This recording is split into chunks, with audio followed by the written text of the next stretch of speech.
ജയ് ഹിന്ദ്. വിരമിച്ച സൈനികൻ യൂട്യൂബ് ചാനലിലേക്ക് ഏവർക്കും സ്വാഗതം. ഡിസബിലിറ്റി പെൻഷനിൽ ഇൻകം ടാക്സ് നൽകേണ്ടതുണ്ടോ? വിമുക്ത ഭടന്മാരുടെ ഇടയിൽ കഴിഞ്ഞ കുറച്ച് ദിവസങ്ങളായി ആശങ്കയുണ്ടാക്കിയ ഒരു വിഷയമാണിത്. ഈ സാഹചര്യത്തിൽ പ്രതിരോധ മന്ത്രി ശ്രീ രാജ്നാഥ് സിംഗ് നൽകിയ വിശദീകരണം വളരെ പ്രധാനപ്പെട്ടതാണ്. ഇതിൻ്റെ വിശദാംശങ്ങളാണ് ഈ വീഡിയോയിൽ. സ്ക്രീനിൽ കാണുന്നത് ബഹുമാനപ്പെട്ട പ്രതിരോധ മന്ത്രി Shri Rajnath Singh 31 May 2026 member of പാർലമെൻറ്റായ ശ്രീമതി മഹുവ മൊയ്ത്രിക്ക് നൽകിയ മറുപടിയാണ്. പ്രതിരോധ മന്ത്രി ശ്രീ രാജ്നാഥ് സിംഗ് അയച്ച കത്തിൻ്റെ പ്രധാന ഉള്ളടക്കം ഇതാണ്.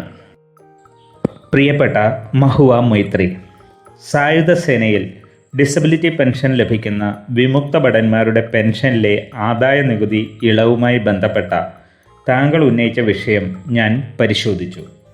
ഈ വിഷയം ധനമന്ത്രാലയത്തിൻ്റെ പരിധിയിൽ വരുന്നതാണ്. പ്രതിരോധ മന്ത്രാലയം ഈ വിഷയം ധനമന്ത്രാലയത്തിൻ്റെ ശ്രദ്ധയിൽപ്പെടുത്തിയിട്ടുണ്ട്. ഫിനാൻസ് ആക്ട് 2026 ഡിസബിലിറ്റി പെൻഷനിൽ ഇൻകം ടാക്സ് നൽകുന്നതുമായി ബന്ധപ്പെട്ട വ്യവസ്ഥകൾ ഉൾപ്പെടുത്തിയിട്ടുണ്ടെങ്കിലും കേന്ദ്ര സർക്കാർ പ്രത്യേകം വിജ്ഞാപനം അഥവാ നോട്ടിഫിക്കേഷൻ പുറപ്പെടുവിച്ചതിന് ശേഷമേ അവ പ്രാബല്യത്തിൽ വരികയുള്ളൂ. അതുവരെ ഡിസബിലിറ്റി പെൻഷൻ്റെ മുഴുവൻ തുകയും, അതായത് സർവീസ് എലമെൻറ്റും ഡിസബിലിറ്റി എലമെൻറ്റും ഇൻകം ടാക്സിൽ നിന്നും ഒഴിവാക്കിയിരിക്കുന്നു.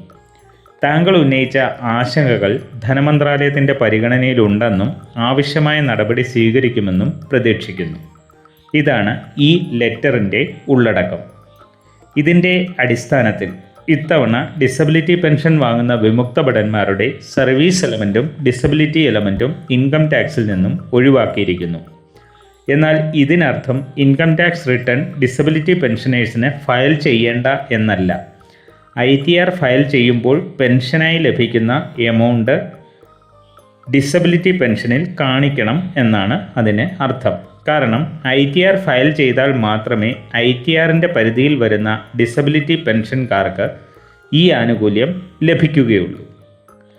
വീഡിയോ ഇഷ്ടപ്പെട്ടാൽ ലൈക്കും സബ്സ്ക്രൈബും ചെയ്യുക, സുഹൃത്തുക്കൾക്ക് ഷെയർ ചെയ്യുക. മറ്റൊരു വീഡിയോയിൽ വീണ്ടും കാണാം. ജയ് ഹിന്ദ്, വന്ദേ മാതരം.